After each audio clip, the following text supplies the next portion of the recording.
नमस्कार. मी प्राध्यापक ऋषिकेश जाधव. मी एक नवीन NISM सिरीज सुरू करत आहोत, इक्विटी डेरिव्हेटिव्ह नावाची. ही सिरीज युट्यूबला आपल्या सर्वांसाठी मोफत असेल. माझा उद्देश NISM प्रमाणे मराठी जे काही शेअर मार्केटमध्ये काम करणारे जे काही ट्रेडर्स आहेत, त्यांना शेअर मार्केटमध्ये NISM ला अपेक्षित असणार A to Z नॉलेज देणं, हा माझा मुख्य उद्देश आहे. National institute of securities market एक राष्ट्रीयकृत सेबी अधिकृत संस्था आहे. या संस्थेचा उद्देश स्टॉक मार्केटमध्ये जे काही ट्रेडिंग करतात त्यांना स्टॉक मार्केटची A to Z माहिती व्हावी, आणि तोच सिलेबस घेऊन मी एक सिरीज सुरू करत आहोत की जी मराठी ट्रेडरना शेअर मार्केटमध्ये जी काही नॉलेज रिक्वायर्ड आहे, गरजेचं आहे, ते देण्याचा आपला प्रयत्न आहे. माझी आपल्या सर्वांना विनंती आहे की या चॅनेलला लाईक सबस्क्राईब करून ठेवा, बेल आयकॉन प्रेस करून ठेवा, जेणेकरून इथून पुढचं येणारं सर्व नॉलेज तुम्हाला वेळेत मिळून जाईल. माझा प्रयत्न असेल की रोज सिरीज संपेपर्यंत हा व्हिडिओ अपलोड करायचा. तर आपल्या सर्वांना एकच विनंती आहे की हा व्हिडिओ शेवटपर्यंत पाहत राहा. थेरॉटिकली भाग आहे, काही प्रॅक्टिकल भाग आहे, आणि या गोष्टी जर तुम्ही जाणून घेतल्या तर स्टॉक मार्केटमध्ये तुम्हाला ज्या काही येणाऱ्या रिस्क आहेत, त्या रिस्क कशा मॅनेज करायच्या, ट्रेडिंग कसं करायचं, ट्रेडिंग माइंडसेट कसा ठरवायचा, या सगळ्या गोष्टी आपण या सेशन मध्ये पाहणार आहोत. हे कम से कम 20 ते 25 सेशन होतील. ते फ्री ऑफ कॉस्ट राहतील. याच्यामध्ये हेजिंग, आर्बिट्राज वगैरे कशा पद्धतीने केलं जातं याच्या डिटेल गोष्टी आपण पाहणार आहोत. चला तर इक्विटी डेरिव्हेटिव्ह सिरीजला आपण जास्त वेळ न घेता सुरुवात करूया. हा NISM national institute of securities market educational institute आहे सेबीची, की लोकांना शेअर मार्केट विषयी जे काही नॉलेज नसतं त्याविषयी जनजागृती करणं आणि त्याचं प्रॉपर नॉलेज देणं, हा त्या पाठीमागचा उद्देश असतो.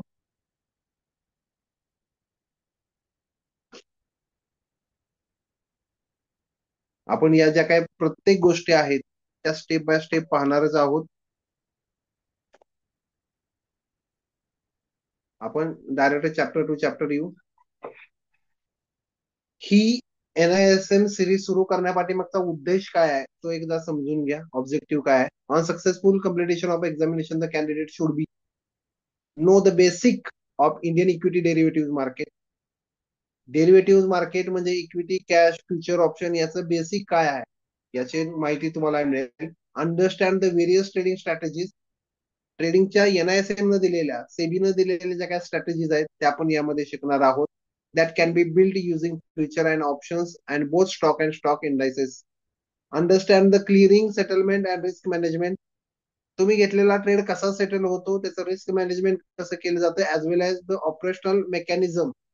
म्हणजे स्टॉक मार्केट ऍक्च्युअली जे काही इंडेक्स आहे किंवा NSE सेन्सेक्स आहे किंवा BSE NSE यांचं ऍक्च्युअली काम कशा पद्धतीने चालतं, त्याचं क्लिअरन्स म्हणजे तुमच्या खात्यामध्ये पैसे कसे येतात, कसे जातात, ते मेकॅनिझम काय असतं, ते सगळं शिकणार आहोत. म्हणजे अर्धवट नॉलेज घेऊन स्टॉक मार्केटमध्ये ट्रेडिंग करण्यापेक्षा हे पूर्ण नॉलेज जर घेतलं तर माझं मत आहे की कुठलीही व्यक्ती त्याच्यामध्ये कधीही लॉस मध्ये जाऊ शकत नाही, जर त्याला या बेसिक गोष्टी माहित असतील तर. Know the regulatory environment which is the equity derivative market operate in India. Equity derivative मार्केटचं इन्व्हायरमेंट काय आहे, त्याच्यामध्ये कोणकोणत्या गोष्टींचा समावेश होतो आणि त्याचा परिणाम आपल्या स्टॉक एक्सचेंजवरती किंवा स्टॉक मार्केटवरती कसा होतो, या सगळ्या गोष्टी आपण इथं पाहणार आहोत. हा त्याचा सिलेबस आहे जो काय आपण पाहणार आहोत. ते स्टेप बाय स्टेप आपण या सगळ्या गोष्टी बघणार आहोत, सगळ्या गोष्टी कव्हर करणार आहोत. फक्त माझ्या आपल्याला विनंती आहे की थेरॉटिकली बागा स्ट्रॅटेजी शिकायचा आहे आणि मला फक्त बाकी काय करायचं नाही, तर नको. असं आहे की आपल्याला फळावर काम न करता मुळावर काम करायचं आहे. जर मुळं भक्कम असतील तर आपल्याला मिळणारी फळं चांगली असू शकतात. फक्त स्ट्रॅटेजीच्या पाठीमागे लागणार असाल तर हा व्हिडिओ तुमच्यासाठी नसणार आहे. हा सगळा व्हिडिओ पहा, ही सगळी सिरीज पहा, न पळवता पहा, याच्या नोट्स घ्या. डेफिनेटली तुम्हाला तुमचा ट्रेडिंग कॉन्फिडन्स जो काय आहे तो याच्यामध्ये बिल्ड झाल्याशिवाय राहणार नाही, आणि तुम्ही एक नक्कीच प्रॉफिटेबल ट्रेडर डेफिनेटली बनू शकता.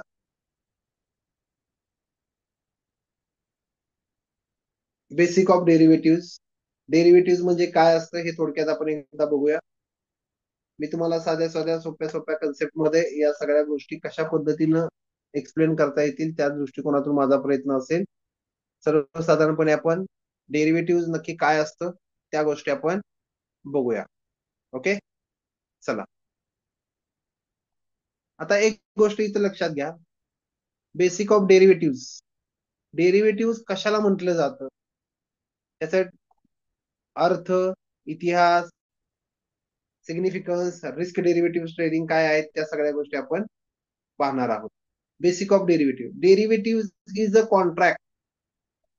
डेरिव्हेटिव्ह हा एक काय कॉन्ट्रॅक्ट आहे. कॉन्ट्रॅक्ट म्हणजे काय आपण म्हणतो, करार, किंवा त्याला थोडक्यात आपण काय म्हणतो, ऍग्रीमेंट. करार याला दोन पार्टीज लागतात, म्हणजे दोन व्यक्ती लागतात तर त्याच्यामध्ये करार होतो. दोन संस्था लागतात तर त्याच्यामध्ये करार होतो. आणि हा करार, त्याला एक विशिष्ट व्हॅल्यू असते, म्हणजे त्याला एक किंमत असते, त्याला एक ठरलेली डेट एक्सपायरी असते. म्हणजे तो एका विशिष्ट किमतीला विशिष्ट कालावधीसाठी दोघांच्या मध्ये जे अग्रीमेंट झालेलं असतं त्याला आपण कॉन्ट्रॅक्ट म्हणतो.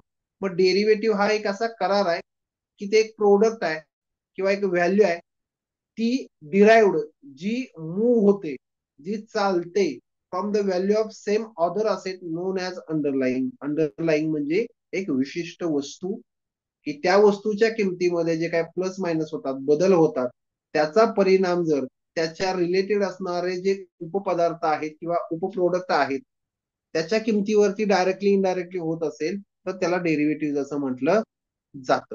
थोडक्यात जर तुम्हाला एक्झाम्पल द्यायचं झालं तर आपण अशा पद्धतीचं एक्झाम्पल देऊ शकतो. आपण शेतकऱ्याची मुलं आहोत, आपल्याला मिल्क, दूध, हे माहित आहे. हे जर दूध अंडरलाईन पकडलं तर याचे डेरिव्हेटिव्ह काय असतील, याचे सब प्रोडक्ट काय असतील, तर काय असू शकतं, दही असू शकतं, ताक असू शकतं, लस्सी असू शकतं, श्रीखंड असू शकतं, आम्रखंड असू शकतं, कॅडबरी असू शकते, किंवा एक्स वाय झेड असू शकतं. म्हणजे इथं जर मिल्क अंडरलाईन पकडलं तर त्याचे डेरिव्हेटिव्ह जर आपण विचार करायला गेलो तर काय असणार आहे, दही, ताक, श्रीखंड, अक्षराचा विषय सोडून द्या, आम्रखंड, आईस्क्रीम, हे त्याचे काय झाले, डेरिव्हेटिव्ह झाले. म्हणजे दुधाच्या किमती जर वाढल्या तर डेफिनेटली या दही, ताक, लस्सी, श्रीखंड, आम्रखंडाच्या किमती वाढणार आहेत.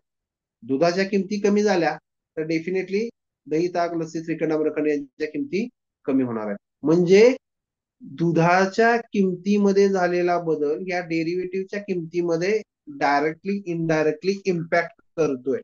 म्हणजे दूध हे अंडरलाईंग झालं आणि त्याचे डेरिव्हेटिव्ह काय झाले, दही, ताक, लस्सी. दुसरं उदाहरण जर घ्यायचं म्हटलं तर तुम्हाला एक आणखी देता येईल, ते म्हणजे शुगर केन किंवा ऊस. ऊसापासून साखर बनते, गुळ बनतो, इथेनॉल बनतं, कागद बनतो, मळी बनते, दारू बनते, एक्स. ऊसाच्या किमती या अंडरलाईंग पकडू आपण.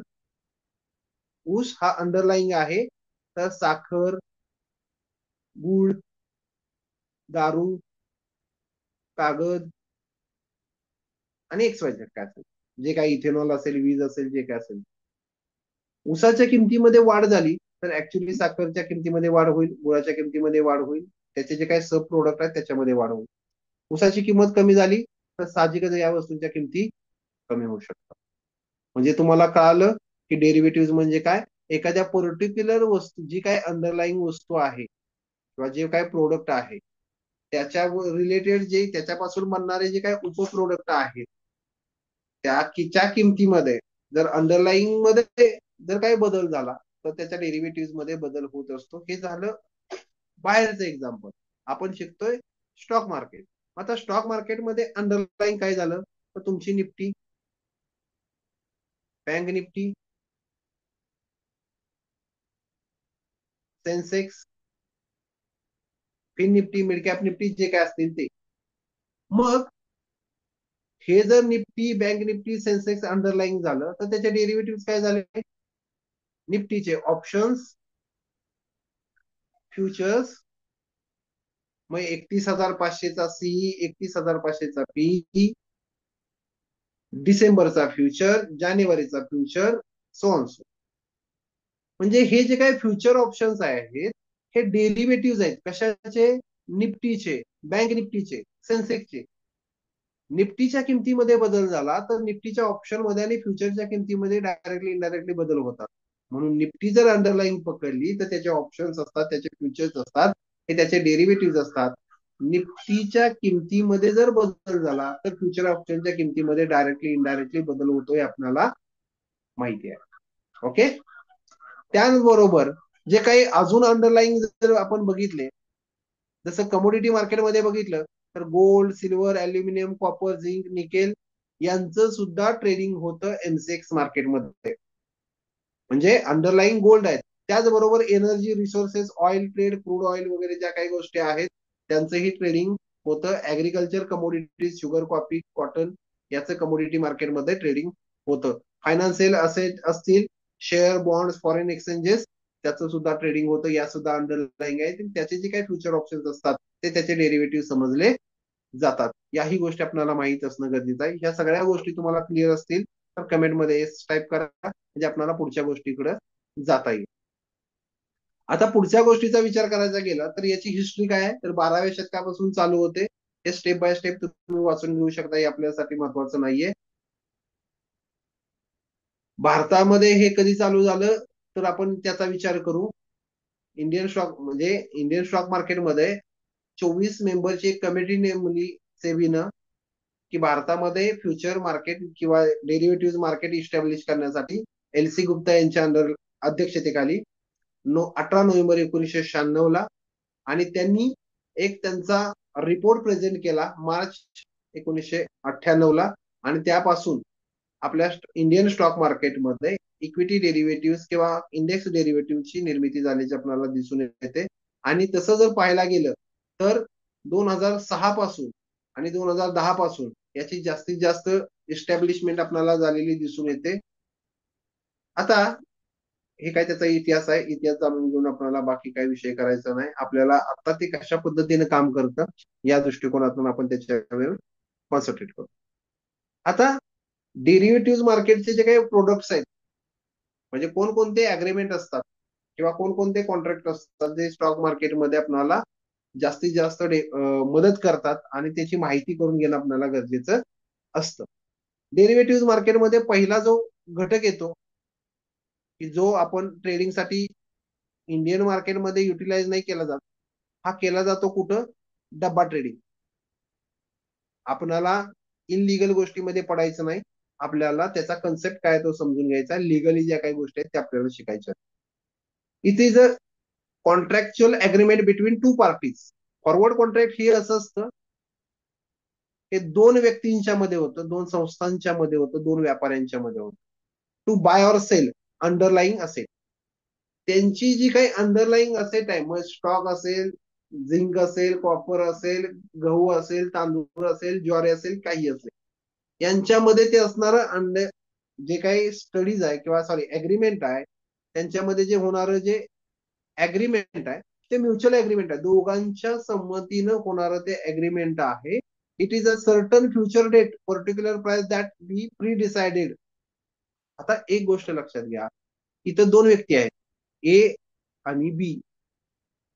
ए हा गव्हाचा व्यापारी आहे, गहू सेल करतोय तो, म्हणजे गहू उत्पादक आहे, मॅन्युफॅक्चरर आहे, शेतकरी आहे.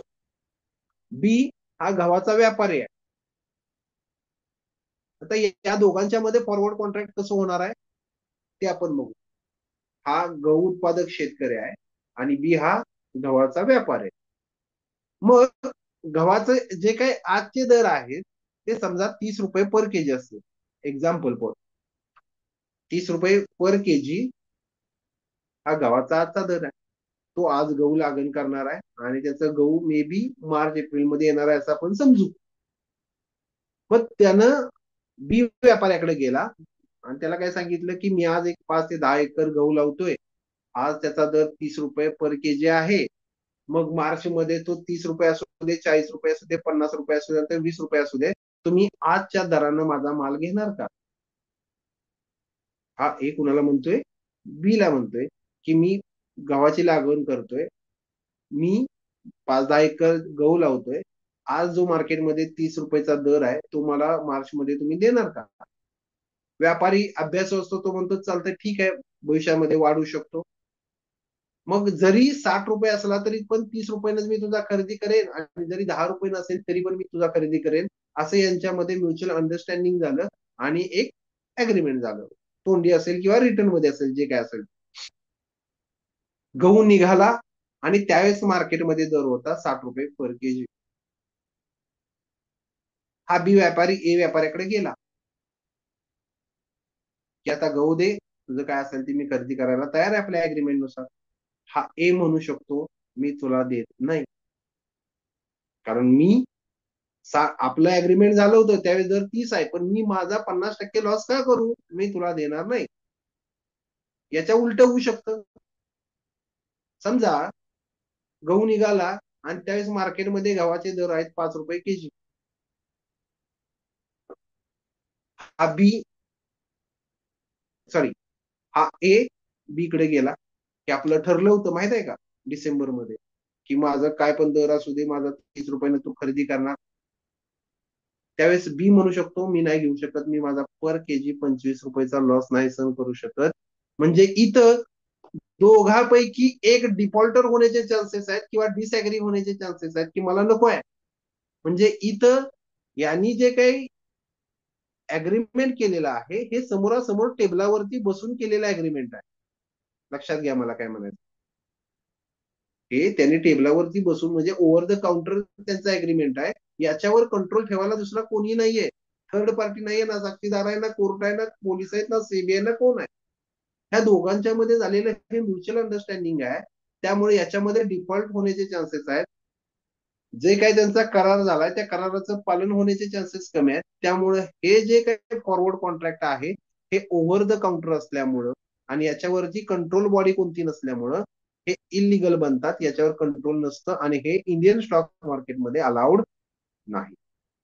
फ्युचर फॉरवर्ड काय आहे या सगळ्या गोष्टी तुम्हाला डेफिनेटली क्लिअर झाल्या असतील.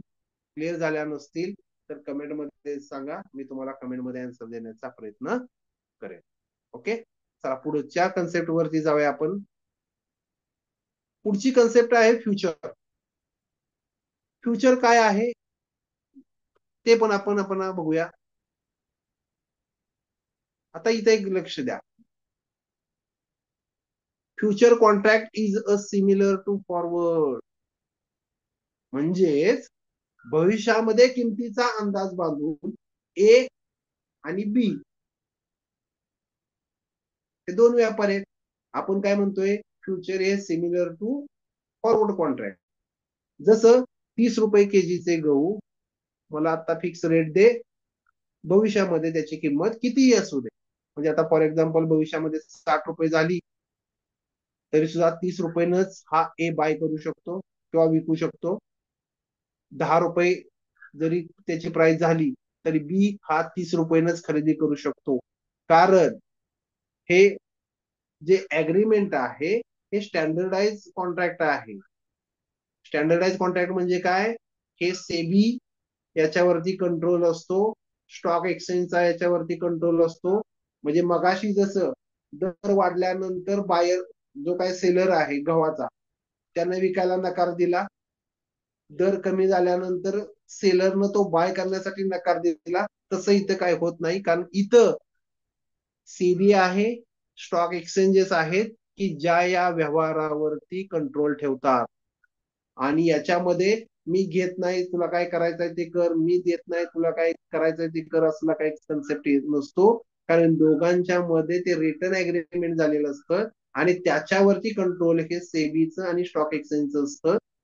याच्याकडे पैसे आहेत त्याने ते ऍडव्हान्स मध्ये जमा केलेले आहेत आणि याच्याकडे पण जे काय आहे ते ऍडव्हान्स मध्ये त्यांच्याकडे पैसे असतात. दोघंही डिफॉल्टर होण्याचे चान्सेस नसतात, कारण अग्रीमेंट करताना किंवा बाय सेल करताना त्यांनी ऑलरेडी त्याची जी काय रक्कम आहे ती भरलेली आहे. त्यामुळे भविष्यामध्ये डिफॉल्टर होण्याचे चान्सेस नसतात. त्यामुळे फ्युचर कॉन्ट्रॅक्ट हे त्या पद्धतीने काम करतं. म्हणजे इथं काय दिलंय बघा, future contract is a similar forward contract expect म्हणजे सोडा that the deal made through on organised regulated exchange. म्हणजे पहिल्या या ए बी मध्ये कोणीही मध्यस्थी नव्हता. पण इथं कोण मध्यस्थी आहेत? एक्सचेंज मध्यस्थ आहे, एक ऑर्गनायझर संस्था रजिस्टर्ड आहे, ती त्या ठिकाणी काम करते. Negotiated directly between two parties, future are also standardise contract. एक स्टँडर्डाइज कॉन्ट्रॅक्ट आहेत की ज्याच्यामध्ये लॉट साईज तुमची फिक्स असते, कधी कॉन्ट्रॅक्ट संपणार ते फिक्स असतं, आणि किती किमतीला ते घेतलेलं आहे ते फिक्स असतं. So that they can be traded on the exchange. Exchange वरती ट्रेडेड केलेलं असतं. Indeed we may say futures are exchange traded forward contract. म्हणजे जे कॉन्ट्रॅक्ट वर एक्सचेंजचा कंट्रोल असतो आणि ते त्यांच्या माध्यमातून जर ट्रान्झॅक्शन पार पाडत असेल, असे जर म्हणजे थोडक्यात मी तुम्हाला क्लिअर करतो, ही फॉरवर्ड कॉन्ट्रॅक्ट ऑफलाईन असतात. ऑफलाईन म्हणजे समोरासमोर घडलेले असतात. इथं कुठलीही थर्ड पार्टी इन्व्हॉल्व नसते. फ्युचर कॉन्ट्रॅक्ट हे एक्सचेंजच्या माध्यमातून घडलेले असतात आणि ते ऑनलाईन असतात. त्याच्यावरनं तुम्हाला या सगळ्या गोष्टी क्लिअर झाल्या असतील.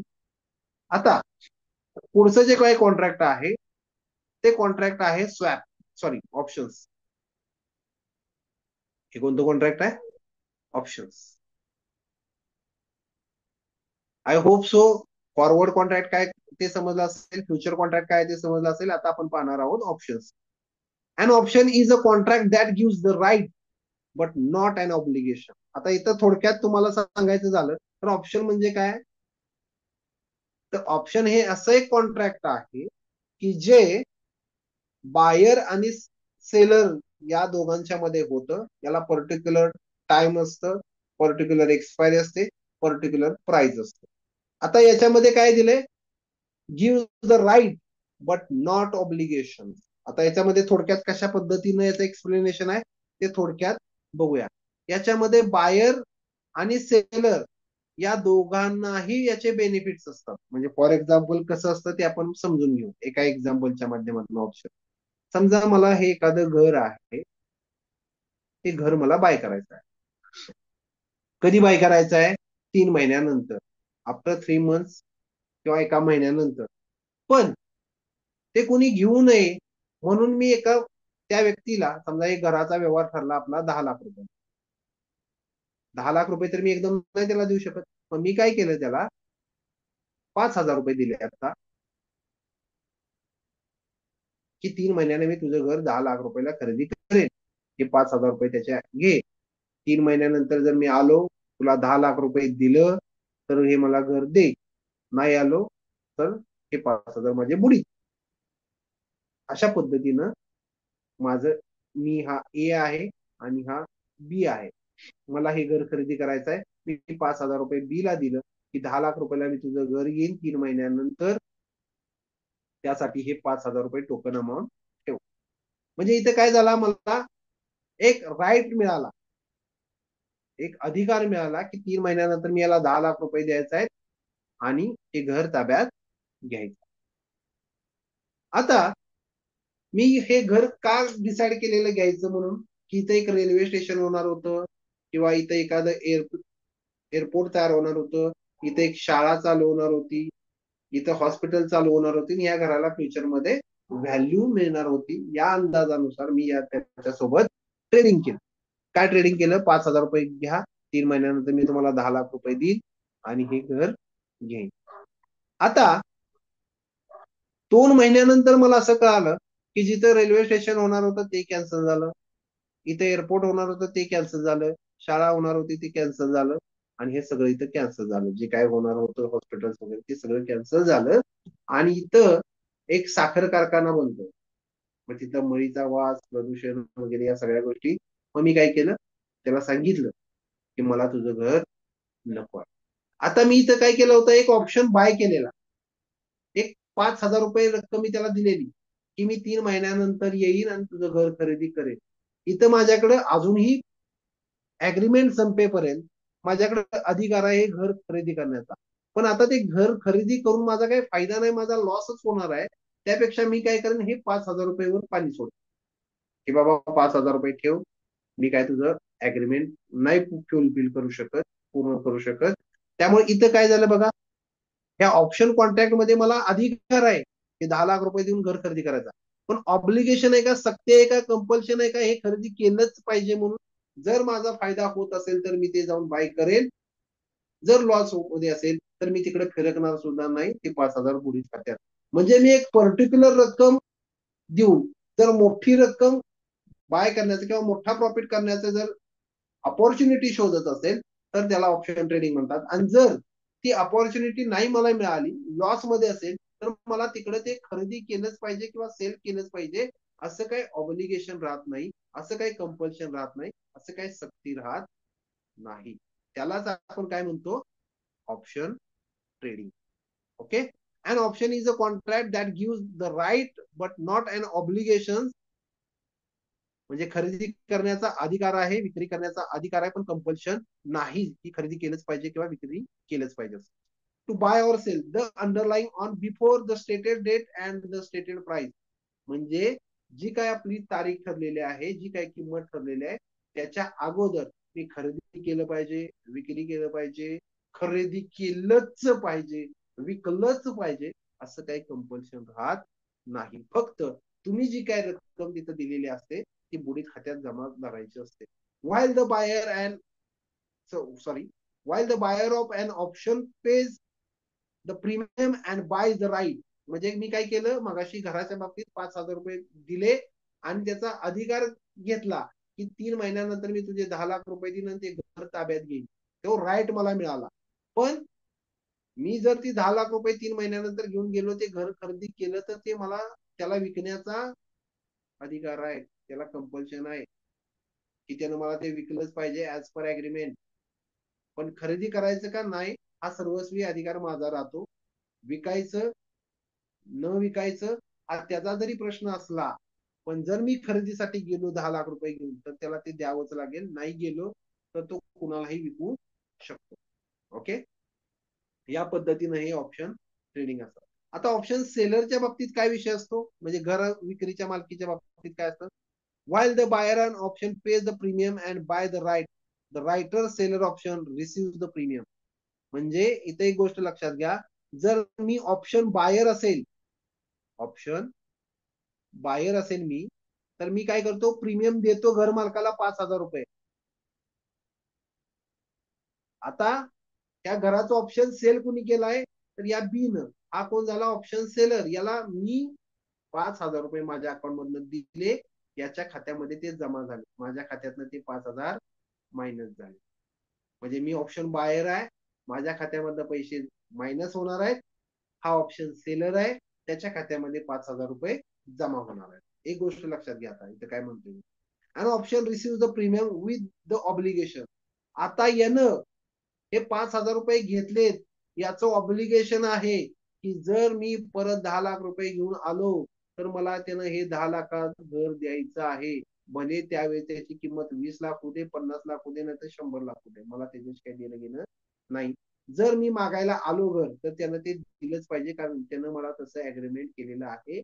हे जे काय अग्रीमेंट आहे, हे NSC through, BSc through, stock exchange through असतं, याच्यावरती कंट्रोल असतो. जर उद्या याची किंमत 2 लाख रुपये झाली किंवा 50 लाख रुपये झाली, तरी सुद्धा मी जर खरेदी करायला गेलो, तर त्यानं मला देणं गरजेचं आहे. म्हणजे ऑप्शन बायरला राईट असतो ती वस्तू खरेदी करायचा किंवा विक्री करण्याचा. तसं हा जो काही सेलर असतो, त्याला ऑब्लिगेशन आहे, त्याला कंपल्शन आहे की जर बायर तो आला, ऑप्शन ज्याला तुम्ही विकलाय, तर तुम्हाला ती वस्तू देणं बंधनकारक असतं. Okay. Buyer can exercise this right.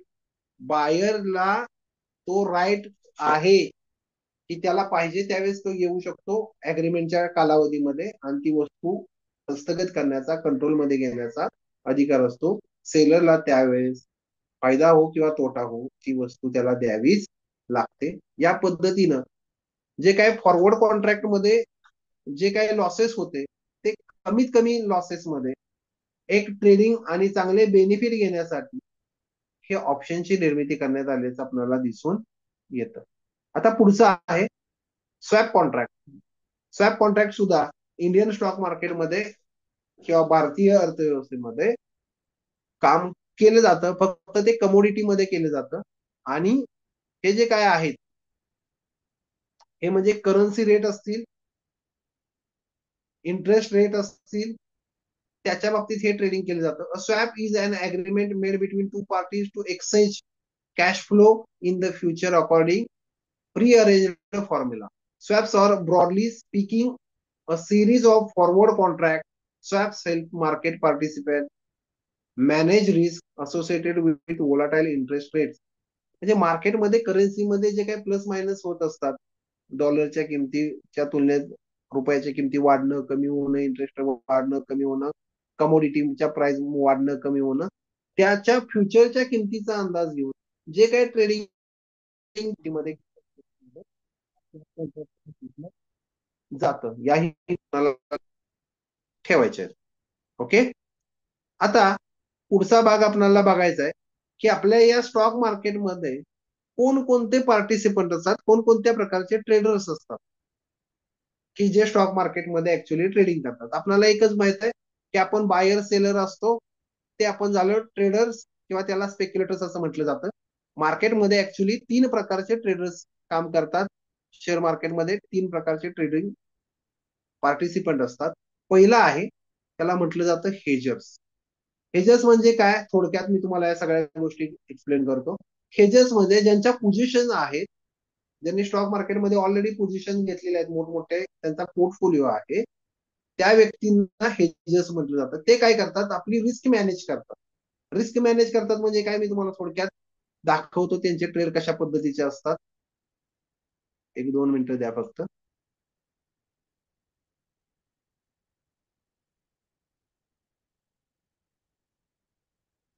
आता इथं काय केलेलं आहे बघा, निफ्टी डिसेंबर फ्युचर त्याने काय केलाय, बाय केलाय. निफ्टी जानेवारीचा फ्युचर त्यांनी सेल केलाय.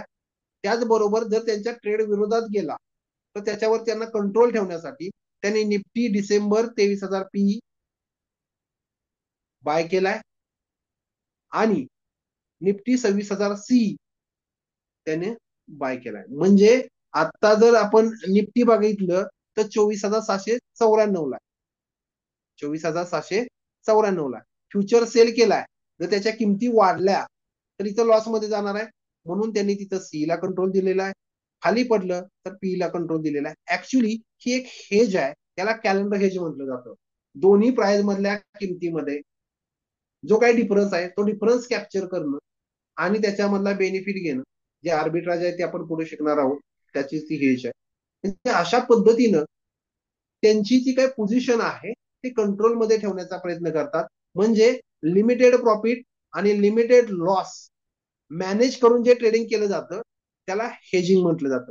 माझा एक 30 दिवसाचा परिपूर्ण हेजरचा एक कोर्स आहे की ज्याच्यामध्ये तुम्ही बेसिक ऑप्शन पासून ऍडव्हान्स ऑप्शन हेजिंग कशा पद्धतीने करू शकता, तुमची रिस्क कशा पद्धतीने मॅनेजमेंट करू शकता आणि कन्सिस्टंट प्रॉफिट कशा पद्धतीने करू शकता, हे तुम्ही या हेजिंग या कोर्समध्ये शिकू शकता. या कोर्समध्ये तुम्हाला एक आयडियल ट्रेडर किंवा प्रोफेशनल ट्रेडर जे आहेत ते कशा पद्धतीने काम करतात हे तुम्हाला शिकवलं जातं. त्यांच्या स्ट्रॅटेजी कशा पद्धतीने आहेत ते शिकवलं जातं आणि तुम्हाला तुमच्या वैयक्तिक स्ट्रॅटेजी बिल्ड कशा करायच्या, अल्गो ट्रेनिंग कशा पद्धतीने करायचं हे शिकवलं जातं.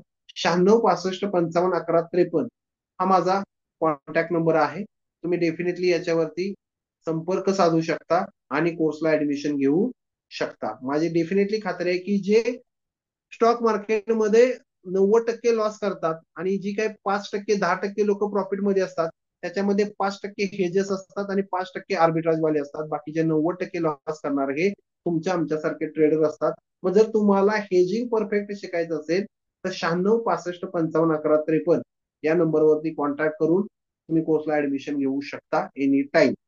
ओके. पुढची कन्सेप्ट आपण काय ते बघूया. स्पेक्युलेटर्स म्हणजे तुमच्या आमच्यासारखे ट्रेडर्स की ज्यांची मार्केटमध्ये पोझिशन नाहीये, पण एखादी मार्केटमध्ये स्वस्तामध्ये वस्तू मिळतात तर ते मॅक्सिमम सेलिंग मध्ये न्यायचं, जास्त किमतीला विकायचं किंवा जास्त किमतीला सेल करायचं, कमी किमतीला बाय करायचं, अशा पद्धतीचे ट्रेडिंग जे केले जातात त्याला स्पेक्युलेटर्स किंवा आपल्यासारखे ट्रेडर्स म्हणतात. लॉस मध्ये जाण्याचं प्रमाण जे काय आहे ते यांच्यामध्ये असतं. कारण यांच्याकडं ते बेसिक नॉलेज नसतं, बेसिक टूल्स नसतात, स्ट्रॅटेजीज नसतात आणि नॉलेज शिवाय ट्रेडिंग करणं इम्पॉसिबल असतं. आणि आपल्यातले बरेचसे जे काही जेन्युइन आहे ते युट्यूबवरचे 2-4 व्हिडिओ बघतात आणि ट्रेडिंग करायचा प्रयत्न करतात. ऍक्च्युअली जर तुम्हाला प्रोफेशनल ट्रेडर बनायचं असेल आणि प्रोफेशनल ट्रेडिंग करायचं असेल तर तुम्हाला हेजिंग हा जो 30 दिवसाचा परफेक्ट आणि परिपूर्ण कोर्स आहे तो तुम्ही करू शकता. तो जो कोर्स आहे तो तुम्हाला फक्त 9,999 मध्ये उपलब्ध आहे. तुम्ही डेफिनेटली त्याच्या बाबतीत विचार करू शकता. पुढचं आहे आर्बिट्राजेस. आर्बिट्राजेस म्हणजे काय तर तेही आपण डिटेलमध्ये बघणार आहोत. आर्बिट्राजेस म्हणजे काय, दोन वेगवेगळ्या मार्केटमध्ये असणाऱ्या सेम वस्तूच्या किमतीमध्ये जो काही बदल आहे त्या बदलाचा फायदा घेणं आणि त्या अकॉर्डिंग ट्रेडिंग करणं त्याला आर्बिट्राजेस असं म्हटलं जातं थोडक्यात. कसं असतं ते आपण बघूया. Arbitrages is the deal that produce profit by exploiting a price difference in a product in a two different market. मी तुम्हाला जे सांगितलं तेच. आता आपल्याकडे दोन स्टॉक एक्सचेंजेस आहेत, बॉम्बे स्टॉक एक्सचेंज आणि नॅशनल स्टॉक एक्सचेंज. त्याच्यामध्ये कशा पद्धतीने बदल होतात, काय होतात आणि ते आर्बिट्राज कसं केलं जातं त्यात आपण थोडक्यात बघूया. ओके. आता इथे एक गोष्ट लक्षात घ्या. इथं इन्फोसिस कंपनीचे दोन इथं तुम्ही बघू शकता. हा बीएससी ची प्राइस आहे आणि ही वरची जी आहे ती एनएससी ची प्राइस आहे. आता एक गोष्ट लक्षात घ्या, या दोन्हीमध्ये काय बदल आहे किंवा काय फरक आहे ते आपण आता थोडक्यात बघूया की आर्बिट्राज कसं केलं जातं. ओके. आता इथे एक गोष्ट लक्षात घ्या, नॅशनल स्टॉक एक्सचेंज वरती इन्फोसिस कंपनीच्या शेअरची जी काय प्राइस आहे ते 1,923.65 आहे. मी काय करेन, इन्फोसिस एनएससी वरती बाय करेन आणि बीएससी ला सेम ला 1,925.30 म्हणजे जवळजवळ ₹1.30 किंवा 35 पैशाचा जो काही डिफरन्स आहे, ₹2.30 किंवा जो काही डिफरन्स असेल या दोन्हीमध्ये तो मी कॅप्चर करेन कुठलाही लॉस ऍक्सेप्ट न करताना. फक्त इथं मला क्वांटिटी किती आहे, मोठ्या प्रमाणामध्ये क्वांटिटी घेतली पाहिजे, लॉस होण्याचे चान्सेस नाही. कारण इथं ₹1923.65 बसतोय, इथं 1,925 बसतोय. म्हणजे यामध्ये जो काही प्राइस डिफरन्स आहे तो कॅप्चर करणं म्हणजे आर्बिट्राज. इथं मोठ्या प्रमाणामध्ये प्रॉफिट जनरेट केले जातात. एका एक्सचेंज वरती घ्या आणि दुसऱ्या एक्सचेंज वरती विका, याला आर्बिट्राज असं म्हटलं जातं. आणि हेच प्रॉफिटेबल ट्रेडर असतात. बऱ्याचशा लोकांना याच गोष्टी माहिती नसतात. समजते मी काय म्हणतोय. जे प्रोफेशनल ट्रेडर असतात ते प्रॉफिटेबल का असतात, कारण बेसिक गोष्टी त्यांना माहितीच नसतात आणि ज्यांना त्या माहिती असतात त्या त्याचा बेनिफिट घेण्याचा प्रयत्न करत असतात. समजते मला काय म्हणायचं. अशा पद्धतीने हे आर्बिट्राज केलं जातं. होप सो तुम्हाला या सगळ्या गोष्टी क्लिअर आउट असतील. काही शंका असेल तर कमेंट मध्ये किंवा चॅट बॉक्स मध्ये विचारू शकता. ओके. या पद्धतीने जे काही महत्वाचा भाग होता या टॉपिक मध्ये तो आपण बघितलेला आहे. ओके. अजून कोणाच्या काही शंका वगैरे असतील तर तुम्ही चॅट बॉक्स मध्ये विचारू शकता. ओके. आजच्या सेशन मध्ये एवढंच. सर्वांना जय जिजाऊ जय शिवराय. धन्यवाद. लवकरच भेटूया पुढच्या व्हिडिओमध्ये. धन्यवाद.